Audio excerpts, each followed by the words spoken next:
Wisconsin boasts a uniquely progressive history, from labor rights to education to conservation. Although seemingly separate issues, Wisconsinites pride themselves on a recognition that an injustice to one is an injustice to all. The spirit of collective responsibility made Wisconsin a haven for industrial laborers. In 1959, Wisconsin led the United States labor movement by passing the nation's first laws protecting collective bargaining.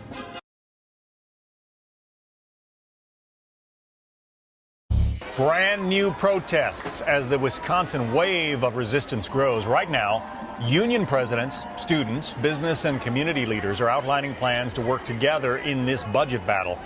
They're trying to stop Wisconsin from stripping away the right of most public workers to bargain collectively for their benefits. But the governor is standing firm there, explaining there is too much at stake to back down. For us, this is about balancing the budget. We've got a $3.6 billion budget deficit. We're broke, just like nearly every other state across the country. We're broke. It's about time somebody stood up and told the truth. Not just a rule, it is the law. There must be, no, Mr. Chairman, this is a violation of the open meetings law. It requires 24, these 2 hours. What have you done? Okay, what have you done? Shame! Shame! Shame! Shame! What have you done? What have you done? Shame! Shame!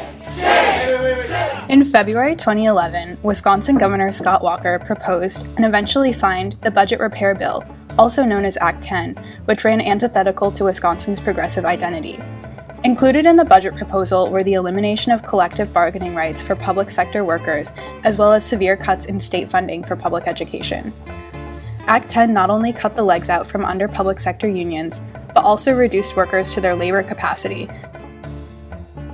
The bill included numerous restrictions limiting the abilities of public sector workers to organize, in addition to impacting benefits with cuts to health insurance, limiting increases in salaries to the rate of inflation, and rollbacks on retirement and sick leave, leaving workers uncertain of their terms of employment and vulnerable to exploitation. As if these measures didn't target unions and their workers enough, the bill explicitly exempted public safety officers in an effort to, in Walker's words, divide and conquer, or to turn unions against each other. Every single one of us here today is here to protest war. The war in Iraq, and this being the 8th tragic anniversary of that war in Afghanistan for 10 years, war against Wisconsin workers, war against American workers, and in fact, war against workers all over the world. The bill was also effectively a right-to-work law, prohibiting public sector unions from automatically collecting dues from the workers they protected. Right-to-work laws were first implemented in the U.S. under the Taft-Hartley Act of 1947, after politicians grew increasingly fearful of the power of unions, as well as their potential to spread communist ideals. Under right-to-work laws, states prohibit requiring workers to join a union. While this may seem fair at first sight, consider the fact that collective bargaining, the main function of unions, is only effective if all laborers support the process. Otherwise, there is no incentive for businesses to hire union workers if there is a readily available compliant workforce.